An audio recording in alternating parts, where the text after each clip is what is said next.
ನಮಸ್ಕಾರ ವೀಕ್ಷಕರೇ. ಚಿಂತಾಮಣಿಗೆ ಆಗ್ನೇಯ ಪದವೀಧರ ಕ್ಷೇತ್ರದ ಬಿಜೆಪಿ ಅಭ್ಯರ್ಥಿ ಸುರೇಶ್ ರವರು ಭೇಟಿ ನೀಡಿದರು. ಚಿಂತಾಮಣಿ ನಗರದ KMD ಕಲ್ಯಾಣ ಮಂಟಪದಲ್ಲಿ ಆಯೋಜಿಸಲಾಗಿದ್ದ ಚಿಂತಾಮಣಿ ತಾಲೂಕು ಬಿಜೆಪಿ ವತಿಯಿಂದ ಆಗ್ನೇಯ ಪದವೀಧರರ ಚುನಾವಣೆ ಕುರಿತು ಪೂರ್ವಭಾವಿ ಸಭೆಯನ್ನು ಹಮ್ಮಿಕೊಳ್ಳಲಾಗಿತ್ತು. ಅಭ್ಯರ್ಥಿ ಸುರೇಶ್ ರವರು ಆಗಮಿಸಿದಾಗ ಚಿಂತಾಮಣಿಯ ಬಿಜೆಪಿ ಮುಖಂಡರು, ಕಾರ್ಯಕರ್ತರು ಆತ್ಮೀಯವಾಗಿ ಸ್ವಾಗತ ಕೋರುತ್ತಿರುವ ದೃಶ್ಯ ಗಮನಿಸಬಹುದು. ಅಭ್ಯರ್ಥಿ ಸುರೇಶ್ ರವರು ಎಲ್ಲರಿಗೂ ಕೈ ಮುಗಿದು ಮುಗುಳ್ನಗೆಯಿಂದ ಮಾತನಾಡುತ್ತಿರುವ ದೃಶ್ಯ ಕಂಡುಬಂತು. ಬಿಜೆಪಿ ಜಿಲ್ಲಾಧ್ಯಕ್ಷರಾದ ಸೀಕಲ್ ರಾಮಚಂದ್ರಗೌಡರು ಮತ್ತು ಚಿಂತಾಮಣಿ ವಿಧಾನಸಭಾ ಬಿಜೆಪಿ ಮುಖಂಡರಾದ JN ವೇಣುಗೋಪಾಲ್ ರವರು ಆಗಮಿಸಿದಾಗ ಸ್ಥಳೀಯ ಬಿಜೆಪಿ ಮುಖಂಡರು, ಕಾರ್ಯಕರ್ತರು ಸಂತೋಷದಿಂದ ಕೈಕುಲುಕಿ ಮಾತನಾಡಿದರು. ಕಾರ್ಯಕ್ರಮದಲ್ಲಿ ವಂದೇ ಮಾತರಂ ಗೀತೆ ಹಾಡಿ ಜ್ಯೋತಿ ಬೆಳಗಿಸಿ ಜನಸಂಘ ಸಂಸ್ಥಾಪಕರ ಭಾವಚಿತ್ರಗಳಿಗೆ ಪುಷ್ಪಾರ್ಚನೆ ಮಾಡಿ ವೇದಿಕೆ ಕಾರ್ಯಕ್ರಮ ಪ್ರಾರಂಭಿಸಿದರು. ಕಾರ್ಯಕ್ರಮದ ಸ್ವಾಗತ ಭಾಷಣವನ್ನು ಗ್ರಾಮಾಂತರ ಮಂಡಳ ಅಧ್ಯಕ್ಷ ರಾಜಣ್ಣರವರು ನೆರವೇರಿಸಿದರು. ನಿರೂಪಣೆಯನ್ನು ಜಿಲ್ಲಾ ಬಿಜೆಪಿ ಜಿಲ್ಲಾ ಪ್ರಧಾನ ಕಾರ್ಯದರ್ಶಿ ಮುರಳೀಧರ್ ಅವರು ನೆರವೇರಿಸಿದರು. ಕಾರ್ಯಕ್ರಮದ ವಂದನಾರ್ಪಣೆಯನ್ನು ಬಿಜೆಪಿ ತಾಲೂಕು ಗ್ರಾಮಾಂತರ ಪ್ರಧಾನ ಕಾರ್ಯದರ್ಶಿ ಯನಮಲಪಾಡಿ ಸುರೇಶ್ ರೆಡ್ಡಿರವರು ನಡೆಸಿಕೊಟ್ಟರು. ಕಾರ್ಯಕ್ರಮ ಕುರಿತು ಬಿಜೆಪಿ ಜಿಲ್ಲಾಧ್ಯಕ್ಷ ಸೀಕಲ್ ರಾಮಚಂದ್ರಗೌಡ, ಬಿಜೆಪಿ ಮುಖಂಡರಾದ JN ವೇಣುಗೋಪಾಲ್, ಅರುಣ್ ಬಾಬು, ಬ್ಯಾಟರಾಯಗೌಡ, ಅಭ್ಯರ್ಥಿ ಸುರೇಶ್ ರವರು ಮಾತನಾಡಿದರು. ಈ ಸಂದರ್ಭದಲ್ಲಿ ನಗರ ಘಟಕದ ಅಧ್ಯಕ್ಷ ಗೋವಿಂದರಾಜು, ಪ್ರಧಾನ ಕಾರ್ಯದರ್ಶಿಗಳಾದ ಮನೋಹರ್ ರೆಡ್ಡಿ, ಗಾಜುಲ ಶಿವ, ನಿಕಟಪೂರ್ವ ಅಧ್ಯಕ್ಷರಾದ ಮಹೇಶ್ ಬೈ, ಆರ್ ಶಿವಾರೆಡ್ಡಿ, ಮಹಿಳಾ ಮೋರ್ಚಾದ ಶ್ರುತಿ ಮತ್ತಿತರರು ಉಪಸ್ಥಿತರಿದ್ದರು.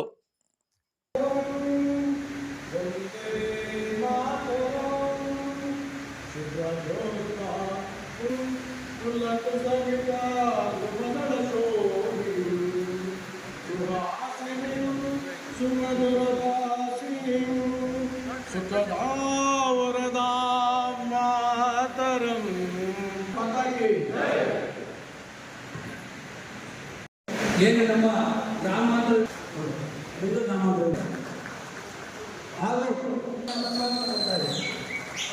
ಹಾಗೆ ನರ್ಸಿ ಮೋರ್ಚಾ ರಾಜ, ಹಾಗೆ ಅಡುಗೆ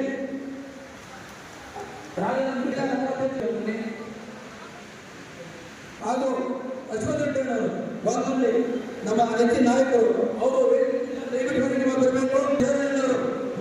ಗುರುಬಲ ಮಹಾಶಕ್ತಿಗೆ ಅಧ್ಯಕ್ಷರು ಹಾಗೂ ನಮ್ಮ ಸ್ನೇಹಿತರಾದ ಜನರಿದ್ದಾರೆ, ಅವರು ಕೂಡ ನಿಮ್ಮೆಲ್ಲರ ಪರವಾಗಿ ಸ್ವಾಗತ ಕೊಡ್ತಾ ಇದ್ದಾರೆ. ಹಾಗೂ ಶಿವಾರೆಡ್ಡಿಯವರು ನಿಕಟಪೂರ್ವ ಅಧ್ಯಕ್ಷರು, ಅವರು ಕೂಡ ನಿಮ್ಮೆಲ್ಲರ ಸ್ವಾಗತ ಕೊಡ್ತಾ ಇದ್ದಾರೆ. ಹಾಗೂ BLA 1 ಮಂಜುನಾಥರು, ಅವರು ಕೂಡ ಬರಬೇಕು ಅಂತ ಕೇಳ್ಕೊತಾ ಇದ್ದೀನಿ, ಅವರು ಕೂಡ ನಾವು ಸ್ವಾಗತ ಮಾಡ್ತಾ ಇದ್ದಾರೆ. ಹಾಗೂ ನಿಕಟಪೂರ್ವ ಅಧ್ಯಕ್ಷರು ನನ್ನ ಮಹೇಶ್ ಬೈ ಇದ್ದಾರೆ, ಅವರು ಕೂಡ ನಿಮ್ಮೆಲ್ಲರ ಪರವಾಗಿ ಸ್ವಾಗತ ಕೊಡ್ತಾ ಇದ್ದಾರೆ.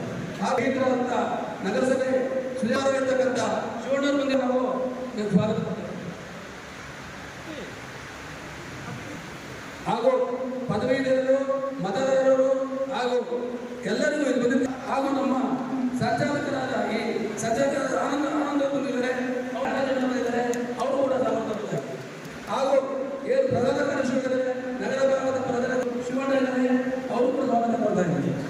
ಗ್ರಾಮಾಂತರ ಪ್ರಧಾನ ಕಾರ್ಯದರ್ಶಿಗಳಾದ ಮಣಿಕಂಠ ಚಲರ್ತಕ್ಕಂಥ ನಮ್ಮ ಪ್ರದೀಪ್ ಅವರು ಹಿಂದೆ ಬರಬೇಕು, ಅವರು ಕೂಡ. ಕಳೆದ ಬಾರಿ ಎಲೆಕ್ಷನ್ನಲ್ಲಿ ಇಡೀ ಕ್ಷೇತ್ರದಲ್ಲಿ 1 ಲಕ್ಷ ಓದಿತ್ತು. ವಿದ್ಯಾವಂತರ ಪದವೀಧರರ ಓಟು ಬಂದ್ಬಿಟ್ಟು ಇರ್ತಕ್ಕಂಥ ಕ್ಷೇತ್ರ ಇದು ತುಂಬ ದೊಡ್ಡ ಕ್ಷೇತ್ರ. ಚಿತ್ರದುರ್ಗ, ದಾವಣಗೆರೆ, ತುಮಕೂರು, ಕೋಲಾರ, ಬೆಂಗಳೂರು ಗ್ರಾಮಾಂತರ ಏನಿರ್ತಕ್ಕಂಥ ಕೋಲಾರ,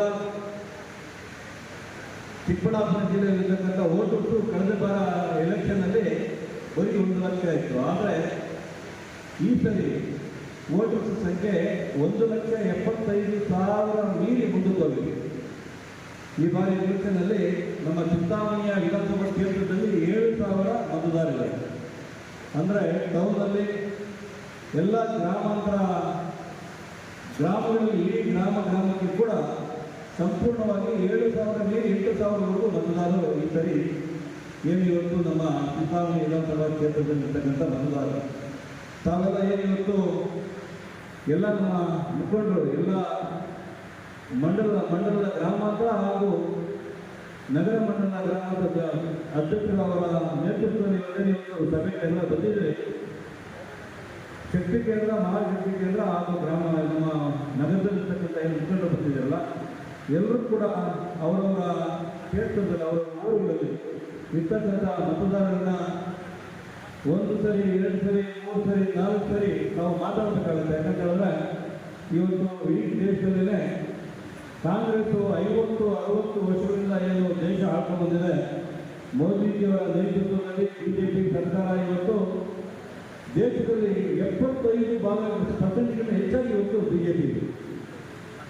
ನಮ್ಮ ಕರ್ನಾಟಕದಲ್ಲಿ ಇವತ್ತು ಕಾಂಗ್ರೆಸ್ ಸರ್ಕಾರ ಇದ್ದರೆ ಕಾಂಗ್ರೆಸ್ ಸರ್ಕಾರದ ಇನ್ಸ್ಟ್ರೂಮೆಂಟ್ನ ಬಳಸ್ಕೊಂಡು ಮತದಾರರ ಮೇಲೆ ಪ್ರಭಾವ ಬೀರ್ತಕ್ಕಂಥದ್ದು ತುಂಬ ಇರುತ್ತೆ.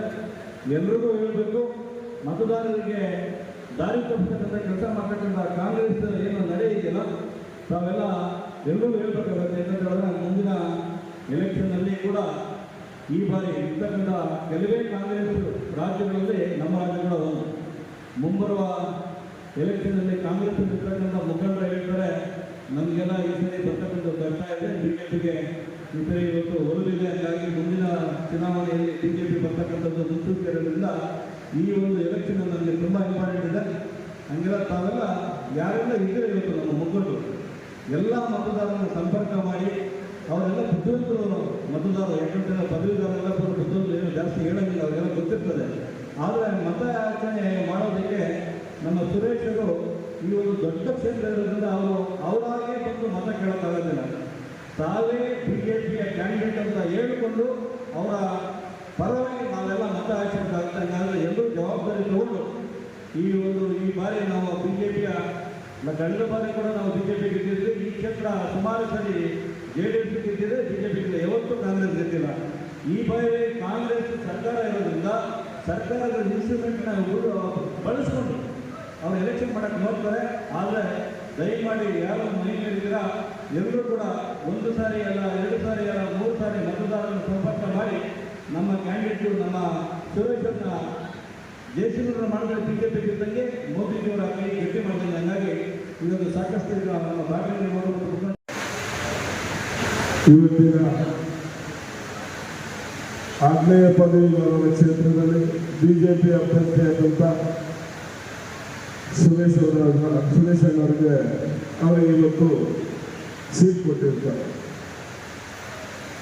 ನಾವು ಕೂಡ ವೈ ನಾರಾಯಣ ಸ್ವಾಮಿ ಕೊಡಬೇಕು ಅಂತೇಳಿ ಇದು ಮಾಡಿದ್ರೆ ಅವ್ರಿಗೂ ಹಿಂದೆ ಕೊಟ್ಟಿತ್ತು, ಮುಂದೆ MLA ಚಾನ್ಸ್ ಬಿಟ್ಕೊಡ್ತಾರೆ ಅಂತೇಳಿ ಸುರೇಶ್ ಅವರಿಗೆ ಇವತ್ತು ಆ ಭಾಗ ಈ ಭಾಗದಲ್ಲೇ ಕೊಡ್ತಾ ಇರೋದ್ರಿಂದ ಆ ಭಾಗದಲ್ಲೂ ಕೊಟ್ಟಿದ್ದಾರೆ. ನಾವೆಲ್ಲ ಸೇರಿ ಪಂಚಾಯಿತಿ ಲೆವೆಲಲ್ಲಿ ಇವತ್ತು ಆ ಪಂಚಾಯಿತಿಯಲ್ಲಿ ಎಷ್ಟು, ಆ ಹೋಬಳಿಯಲ್ಲಿ ಎಷ್ಟು ಓಟ್ ಇದೆ, ಇವತ್ತು ಯಾರನ್ನು ಸೇರಿಸಬೇಕು, ಇವತ್ತು 2-3 ಪೂರ್ವಭಾವಿ ಸಭೆಗಳು ಮಾಡಿದ್ದೀರಿ. ಪಂಚಾಯಿತಿ ವೈಸು ಹೋಬಳಿ ವೈಸು ನಾವು ಯಾರನ್ನ ಸೇರಿಸಬೇಕು ಅನ್ನೋದನ್ನ ಇವತ್ತು ಸೇರಿಸ್ತಾ ಇದ್ದೀವಿ. ಸೇರಿಸೋದು ಕೂಡ ಇವತ್ತು ಇಲ್ಲಿ ಅವಕಾಶ ಕೊಟ್ಟಿದ್ದೀವಿ. ನಮ್ಮ ಮನೆ ಓಟು ಯಾರು ಬಿಟ್ಟೋಗಿದೆ, ನಮ್ಮ ಮನೆ ಪಕ್ಕದ ಮನೆ ಓಟು ಯಾರು ಬಿಟ್ಟೋಗಿದೆ, ನಮ್ಮ ಬೀದಿ ಪಕ್ಕದ ಮನೆ ಓಟು ಯಾರು ಬಿಟ್ಟೋಗಿದೆ. ಒಂದು ನೀವು ಈ ಎಲೆಕ್ಷನ್ ಪಂಚಾಯತಿ ಎಲೆಕ್ಷನ್ ಟೈಪು ಮನೆ ಮನೆಗೆ ಹೋಗಿ ಕೇಳುವಂಥ ಕೆಲಸ ಆಗಬೇಕು ಅಂತ ಹೇಳಿದ್ವಿ. ಆ ಕೆಲಸ ಮಾಡಿದಾಗ ನಮ್ಗೆ ಯಾವುದೇ ಚುನಾವಣೆ ಮಾಡಬೇಕು ಅಂದಾಗ MLC ಚುನಾವಣೆಗೆ ಎಜುಕೇಟೆಡ್ ತಗೋಗಿ ಮತ ಕೇಳುವಾಗ ಅವರು ಜ್ಞಾನೋದಯ ತಗೊಂಡು ಯಾತಕ್ಕೆ ಮತ ಹಾಕಬೇಕು, ಯಾಕೆ ಹಾಕಬೇಕು ಒಂದು ಸಂವಾದ ನಡೆದಾಗ ಎಲ್ಲ ಎಲೆಕ್ಷನ್ಗಳು ನಮ್ಗೆ ಅನುಕೂಲ ಆಗುವಂಥ ಪರಿಣಾಮ ಇರ್ತದೆ. ಇವತ್ತು SIR ವೋಟ್ ಲಿಸ್ಟ್ ನಡೀತಾ ಇರ್ಬೋದು, ಮನೆ ಭೇಟಿ ಕೊಡ್ತಾ ಇದ್ದೀವಿ. ಅದೇ ರೀತಿ ಮನೆಯಲ್ಲೂ ನಿಮ್ಮಲ್ಲಿ ಯಾರು ಡಿಗ್ರಿ ಆಗವ್ರೆ, ನನ್ನ ಅಕ್ಕ ತಂಗಿ, ನನ್ನ ಅಣ್ಣ ತಮ್ಮಂದರು, ನನ್ನ ತಾಯಿಯರು ಯಾರು ಡಿಗ್ರಿ ಆಗವ್ರೆ ಅವರು ಓಟ್ನ ನಾವು ಕೇಳಿ ಅವ್ರು ಓಟ್ ಮಾಡಿಸ್ಬೇಕು. ನಮ್ಮಲ್ಲಿ ಇರೋದೇ ಓಟ್ ಆಗಿರಲ್ಲ. ನೀವು ತಿಳ್ಬೋದು 50 ವರ್ಷ 60 ವರ್ಷ ಆಗಿರ್ತದೆ, ಅವ್ರು ಡಿಗ್ರಿ ಆಗಿರ್ತದೆ, ಅವ್ರು ಓಟ್ ಆಗಿರಲ್ಲ. ಮೊನ್ನೆ ಪೂರ್ವಭಾವಿ ಸಭೆಯಲ್ಲಿ ಹೇಳಿದಾಗ ನಮ್ಮ ಪದೇ ಶಿವರಾಜ ಸ್ನೇಹಿತರಿಗೆ ಓಟ್ ಆಗಿದ್ರು. ಏನಪ್ಪ ನಾನು ಮಾಡಿಸ್ತೀನಿ ಈ ಓಟು, ಅವ್ರಿಗೆ 40 ವರ್ಷ ವಯಸ್ಸಾಗೈತೆ, ಓಟ್ ಆಗಿಲ್ಲ. ಇದು ಈ ಓಟನ್ನು ನಾವು ಮಾಡಿಸಿ ಇವನು ತಗೊಂಡು ಓಟ್ ಆಗಿರುವಂಥವ್ರನ್ನ ನಾವು ಓಟ್ ಮಾಡಿಸ್ಬೇಕು. ಯಾರು ಏನಾದ್ರೆ ನಮ್ಮ ಪಂಚಾಯಿತಿಯಲ್ಲಿ ನಮ್ಮ ಹೋಬಳಿಯಲ್ಲಿ ನಾವು ಅವ್ರನ್ನ ಹೋಬಳಿ ಲೆವೆಲಲ್ಲಿ ಬೂತ್ ಇರ್ತದೆ, ಈ ಪಂಚಾಯಿತಿಯಿಂದ ನಾನು ಇಷ್ಟು ಜನ ಕರ್ಕೊಂಡ್ಬಂದು ಓಟ್ ಹಾಕ್ಸ್ತೀನಪ್ಪ, ಅವ್ರ ಮನವೊಲಿಸಿ ನೀವು ಬರ್ತೀರಣ್ಣ, ನಿಮ್ಮ ಫೋನ್ ನಂಬರು ನೀವು ವ್ಯವಸ್ಥೆ ಮಾಡಿ ಅವ್ರನ್ನ ಓಟ್ ಹಾಕುವಂಥ ಕೆಲಸ ಮಾಡಬೇಕು.